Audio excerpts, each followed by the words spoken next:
Hello नमस्ते सम्पूर्णमा ढोग्दिए। आज मैले चाहिँ केको बारेमा भिडियो बनाउँदैछु भनेर हजुरहरूले थाहा पाइसक्नुभयो होला।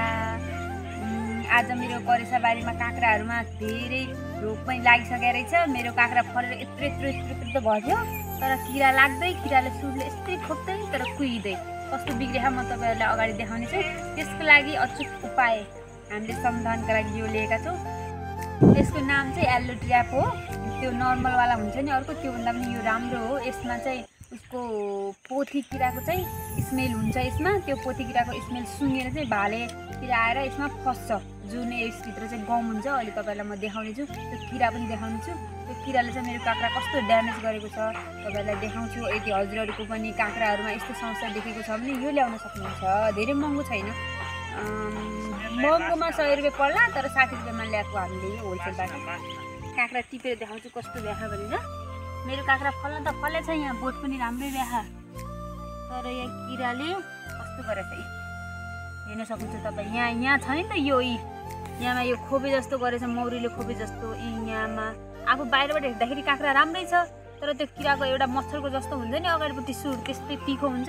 यसमा गोबाले चाहिँ यस्तो असर गर्छ। भित्र हामी हेर्नेछौँ कस्तो छ। यस्तो छ भित्र, यसको त ठिकै छ, यसको त ठिकै छ। यस्तो छ, यो जुम गरेर देखाउनु अलिकति। यस्तो छ, यसमा चाहिँ सानो किरा पऱ्यो हुन्छ नि भित्रपट्टि। यसले चाहिँ खराब गरेर हाम्रो काँक्रा यहाँभन्दा ठुलै नहुने के, सानो बच्चा हुने। अनि यता पनि छ, यस्तो छ, यस्तो हुने। यो यस्तो समस्याले गर्दा यो गरेको मेहनत पनि सब वेस्ट भइरहेको यो। अब यो हामीले सामान्य नपाएको थियौँ, यो सकेर पाएकै थिएन। अनि टाढाबाट अर्डर गऱ्यौँ, फेरि आयो। अब यसले हामीले यहाँ बारीमा सबै लगाइसकेका छौँ। अहिले तपाईँलाई देखाउँछु म। हेर्नुहोस् यहाँ किराले खाएर कस्तो भयो काँक्रा। यस्तो चाहिँ भित्र किरा पर्या हुन्छ कि यसको। यो एउटा त्यो किराले यतिसम्म असर गर्छ काँक्रालाई। यहाँ सबै काँक्राहरू त्यस्तै भयो, मैले भाँचेर राखेको छु। बाहिरपट्टि चाहिँ यस्तो हुने होइन, यो छ नि यो। यसमा चाहिँ तिनीहरूको त्यो सुँड गोब्बेको हुन्छ, यो मच्छरका जस्तरी।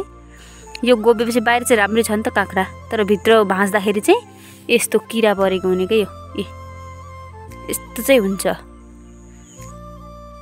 यो छ, यसमा यो चाइनिज भाषामा लेखेको छ, यो चाइनिज नै हो अरे यो। अब म त बुझ्दैन चाइनिज के लेखेको छ यसमा। चाहिँ हामीले लगाइसकेका छौँ पासो, यसरी चाहिँ लगाएको छौँ यसलाई। यो भित्रपट्टि यो चित्रवाला थियो नि, यो अघि हजुरलाई मैले देखाएको, यसलाई चाहिँ फोल्ड गरेर निकालेर लगाइसकेको हो यो हामीले। त्यहाँभित्र चाहिँ यस्तो हुन्छ कि यो ग्लु, त्यो किरा चाहिँ यो चाहिँ रातो किरा भयो, यो चाहिँ होइन। त्यो किरा यता छ, फसेको छ। यो वाला छ नि, यो माखा जस्तो हुन्छ कि यो किरा। यो किरा अनि यो किराबाट हो। यो किराले यस्तो खत्तम गर्छ कि तरकारीलाई, काँक्रालाई धेरै असर गर्छ। हामीले बिसादी भन्दा यो येल्लो ट्र्याप लगाउँदाखेरि चाहिँ धेरै हदसम्म चाहिँ यस्तो किराहरू चाहिँ रोकथाम गर्न सकिन्छ।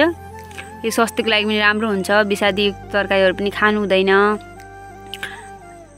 अनि त्यसैले हामी चाहिँ यो प्रयोग गर्छौँ। सकेसम्म हजुरहरू पनि बिसादी भन्दा यही नै प्रयोग गर्नु, सस्तो पनि पर्छ, स्वास्थ्यको लागि राम्रो पनि हुन्छ, उपयोगी पनि छ। यो सबै मेरो बारी भयो, उता पनि लगाएको छु मैले। अरू पनि धेरै प्रकारका हुन्छन्, जस्तै हामीले यो ट्र्याप पनि लगाएका छौँ एउटा अर्को। यो पनि सेम हो, तर यो प्लास्टिक बोतल मात्र प्रयोग। यो भित्रको जुन यो काठ जस्तो छ नि, त्यो पनि सेम त्यसकै बास्ना हुन्छ कि, यो पोथी किराको चाहिँ बास्ना हुन्छ। अनि यहाँभित्र फसेको चाहिँ यो भाले किराहरू हुन् कि। यहाँभित्र चाहिँ यो भाले किराहरू आएर यसरी फस्छ कि, यति जम्मा भयो नि यहाँभित्र भाले किराहरू। हामीले यस्तो प्रविधिहरू अपनाउन सक्छौँ। आधुनिक प्रविधिबाट खेती गऱ्यो भने चाहिँ फाइदाजनक हुन्छ, राम्रो हुन्छ। कृषकहरूको लागि यो जानकारीमूलक भिडियो छ भन्ने आशा गरेको छु मैले। अब फलेको यस्तो नयाँहरूमा चाहिँ यो किरा लाग्दैन। अब यो लगाएपछि केही समयपछि चाहिँ म यिनी काँक्राहरू चाहिँ देखाउँछु तपाईँलाई। आजभोलिको अवस्था चाहिँ यो राम्रो कन्डिसन छैन, यसले बिगारेर। अब आज हामीले यो लगाएका छौँ, अब केही दिनमा राम्रो हुन्छ भन्ने आशा छ। तरबुजाहरू पनि फुलिसकेछ। तरबुजामा चाहिँ त्यस्तो रोगहरू केही लागेको छैन मेरो। यो चाहिँ मेरो अर्को बारी हो काँक्राको, यसमा पनि हामीले लगाएका छौँ। अघि लगाएको मैले त्यो चाहिँ हावाले हल्लाइराख। हजुरहरूलाई भनेको थिएँ नि जो नर्मलवाला एल्लो ट्र्याप हुन्छ भनेको थिएँ नि, यही हो। यो नर्मलवाला हो। यो हामीले लगाएको थियौँ त्यस्तो काम योग्य चाहिँ भएन कि। चप्किन त चप्किन्छ तर त्यति धेरै चप्किँदैन। यो बाइचान्स किरा काहीँ त्यसमा आइहाल्यो भने मात्र चप्किने हो यसले होइन। तर त्यस्तो बास्ना चाहिँ हुँदैन। बास्ना सुँगेर चाहिँ किराहरू त्यति एट्र्याक्ट हुँदैनन् कि यसमा। त्यति फाइदाजनक चाहिँ लागेन मलाई यो। ठिकै हुन्छ, त्यति नराम्रो पनि होइन, तर त्यति बेस्ट चाहिँ होइन यो। देख्न सक्नुहुन्छ तपाईँहरू, यहाँ किराहरू चप्किसकेका छन्। योभन्दा अगाडि पनि हामीले यसलाई प्रयोग गरेका थियौँ, जुन मैले हजुरलाई देखाएको थिएँ। यसलाई म खोलेर देखाउँछु। यसभित्र चाहिँ कति किराहरू चाहिँ छन् है। यसको यो हावाले यो च्यातिदिएको हुनाले चाहिँ यो हामीले लाउन सकेनौँ। फेरि यो ड्यामेज पनि भइसक्यो। यसको टाइम पनि गयो। हेर्न सक्नुहुन्छ तपाईँ, यति धेरै किराहरू चप्केको छ यसमा। यति धेरै किराहरू छ यसमा पनि। फेरि किराहरू पनि सबै किराहरू मार्ने हुँदैन। यसमा पनि शत्रुजीव अनि मित्रजीव भन्ने चाहिँ हुन्छ। शत्रु किराहरू चाहिँ मात्र आउँछ यसमा चाहिँ एट्र्याक्ट भएर, मित्र किराहरू चाहिँ आउँदैन। त्यसरी चाहिँ राम्रो हुन्छ। कि साथीहरू, मैले तपाईँहरूलाई आफूले जानेको जानकारीहरू दिइसकेको छु। भिडियो यहाँसम्म हेरिदिनु भएकोमा तपाईँलाई धेरै धेरै धन्यवाद।